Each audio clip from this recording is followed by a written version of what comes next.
সন্তানকে আমার খুব হারিয়ে গেছে।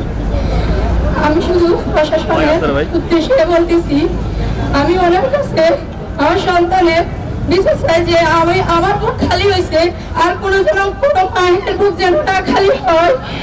আমার নানা সবার থেকে চলে গেছে, আর কোনো সন্তান যেন তার মার বুক থেকে না যায়। শুধু আমার সন্তানের কাছে চাই যেন তার হাসি হোক, আর ড্রাইভারের সবাই যেন সাবধানতা অবলম্বন করে, যেন কখনো দ্রুতভাবে গাড়ি এভাবে না চালায়। আর সন্তান কোনো বাবুকে দেখার পরে যখন গাড়ি থামানোর ব্যবস্থা করে, তাদেরকে ক্রসিং করার জন্য যেন সাহায্য করে। আমার সন্তান আমার চলে গেছে, আর এখানে মায়ের বুক যেন কোনো খালি না হয়, আর এখানে যেন একটা ওভার ব্রিজ দেওয়া হয়।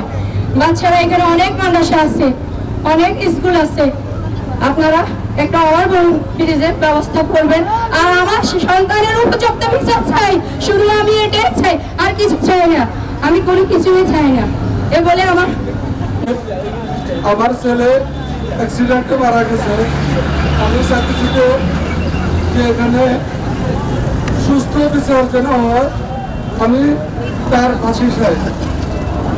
আমার আর কি বলার আছে, আমি বেশি কিছু বলার নাই, আমি বলতে পারতেছি না কি বলবো। এই আমার বক্তব্য। ছাত্র সাইড অ্যাক্সিডেন্ট করে ড্রাইভারের ইচ্ছাকৃত ভাবে বলা যায় অসচেতন ড্রাইভার ছিল, হিমাচল গাড়ির ড্রাইভার, যার কারণে সাইড তার প্রাণ হারিয়েছে। আমরা চাই না এইভাবে অন্য কোন সাইড তার মায়ের বুক খালি করে এই পৃথিবীর মায়ের ত্যাগ করে চলে যাক। আমরা চাই না অন্য কোন বাবা তার সন্তানকে হারাক। আমরা চাই না অন্য কোন মা তার সন্তানকে হারাক। আমরা চাই অতি বিলম্বে, অতি দ্রুত এই খুনির শাস্তি দাবি করছি। আমরা চাই বেগমগঞ্জ প্রশাসন, শ্রদ্ধেয় ভাজন আরিফুর রহমান সাহেব, আমরা জেলা প্রশাসনের দৃষ্টি আকর্ষণ করছি। আমরা চাই এই রমজান বিবি বাজারের মেন রোডের উভয় পাশে কয়েকটি শিক্ষা প্রতিষ্ঠান রয়েছে, যেখানে হাজার হাজার শিক্ষার্থী পড়ালেখা করছে। তাদের যাতায়াতের সুবিধার জন্য অতি বিলম্বে, অতি দ্রুত এখানে ফুট ওভার ব্রিজ করা হোক।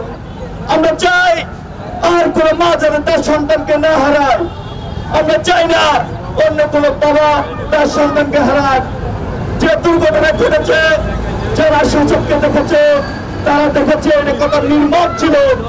আমরা চাই না এমন কোন নির্মম ইতিহাস এই রমজান বিবি বাজারে ঘটুক। আমরা সবাই সচেতন হতে হবে। আমরা নোয়াখালীর অভিভাবক শ্রদ্ধেয় ভাজন জেলা প্রশাসকের দৃষ্টি আকর্ষণ করছি। আজকে আমরা এখানে যে দাবি নিয়ে দাঁড়িয়েছি, সাইদ বিনের যে খুনি ড্রাইভার মামুন, অতি বিলম্বে তার দ্রুত শাস্তির আমরা দাবি জানাচ্ছি।